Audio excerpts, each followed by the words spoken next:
Assalamualaikum warahmatullahi wabarakatuh. Perkenalkan, nama saya Muhammad Irfan Wardana dan di video ini saya ingin menjelaskan etika dalam bidang IT. Jadi di video ini saya bukannya mau menjelaskan etika secara umumnya, itu kayak seperti tidak ada diskriminasi sesama pekerja uh, karena ras mereka atau karena agama dan segala macam, atau tidak bersikap profesional sesama pekerja lain dan itu kan secara umum tuh. Saya tidak akan menjelaskan itu, tapi saya akan menjelaskan etika di bidang kalau Anda bekerja di bidang uh, yang ada hubungannya dengan IT. Oke, pertama-tama apa itu etika? Etika berasal dari kata Yunani atau ethos yang berarti tempat tinggal yang biasa, padang, rumput, kandang, kebiasaan, adat, watak, dan lainnya ya.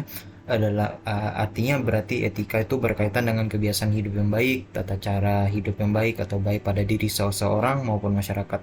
Jadi istilahnya etika itu perbuatan baik kepada seseorang ya.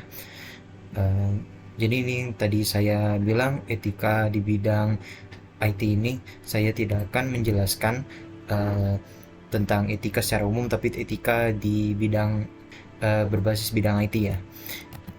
Jadi yang pertama adalah privasi dan keamanan.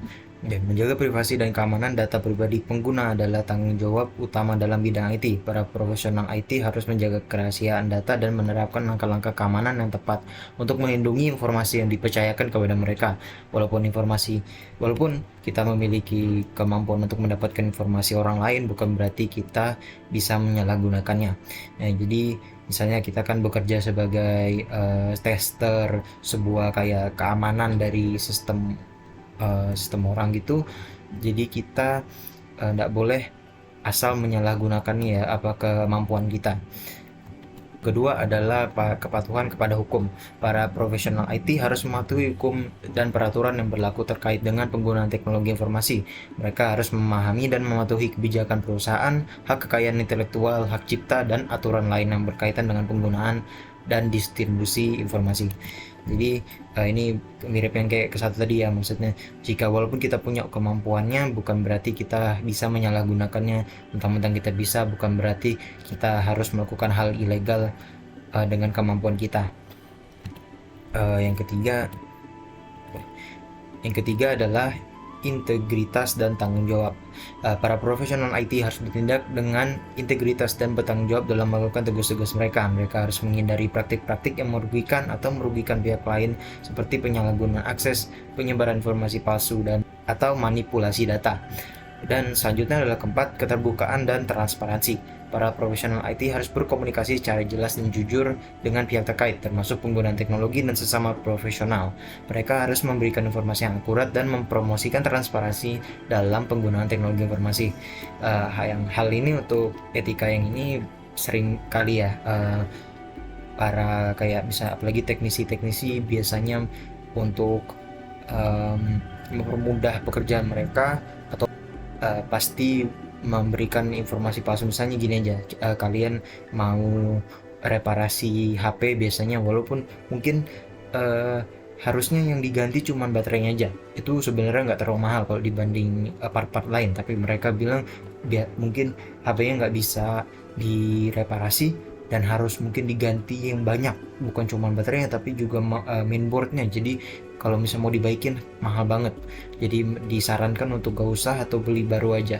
Itu kan tidak transparan ya.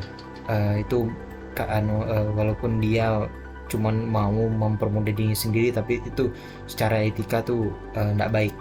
Selanjutnya adalah yang kelima, adalah etika profesional. Para profesional IT harus menjaga etika profesional dalam hubungan dengan klien, rekan kerja, dan masyarakat secara umum. Mereka harus menghormati hak dan privasi orang lain, menghindari konflik kepentingan, dan menjaga reputasi dan standar profesional dalam pekerjaan mereka. Ada satu instansi di sini yang saya merasa biasanya orang-orang yang bekerja di bidang IT ini biasanya kurang etikanya ya, yaitu bisa aja kayak misalnya apalagi berkomunikasi dengan klien yang nggak terlalu ngerti sama bidang yang mereka ingin. Misalnya mereka minta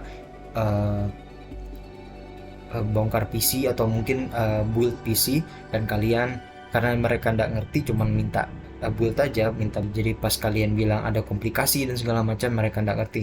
Dan di sini walaupun kalian ngerti, walaupun kalian sudah ahli dalam bidangnya, mereka tetaplah orang awam, dan seharusnya dijelaskan dengan bahasa yang teratur dan bahasa yang kurang teknikal. Dan juga apalagi jangan marah, mereka awam, mereka tidak tahu apa-apa, jangan marahi mereka. Itu biasanya yang orang-orang gini, orang-orang di semua bidang biasanya sih, tapi biasanya di IT itu begitu, karena mereka udah ngerti, jadi mereka merasa kalau yang nggak ngerti itu nggak usah perlu dijelasin secara full gitu, atau dijelasin seadanya aja.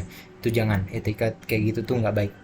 Yang terakhir adalah pengembangan profesional. Para profesional IT harus terus mengembangkan pengetahuan dan keterampilan mereka secara teratur. Mereka harus mengikuti tren dan perkembangan terbaru dalam bidang IT, serta berpartisipasi dalam kegiatan pelatihan dan sertifikasi untuk meningkatkan kemampuan mereka. Ini berkesinambungan dengan yang saya tadi bilang di poin 5 ya.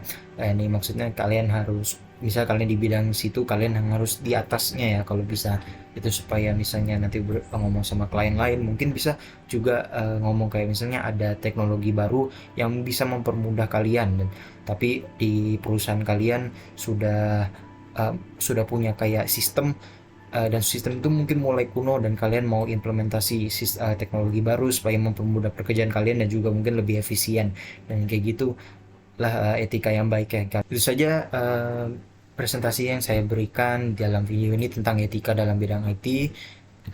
Saya ucapkan terima kasih telah menonton dan mendengarkan. Mohon maaf jika saya ada berbicara semena-mena atau berbicara yang kurang pantas. Saya akhiri, wassalamualaikum warahmatullahi wabarakatuh.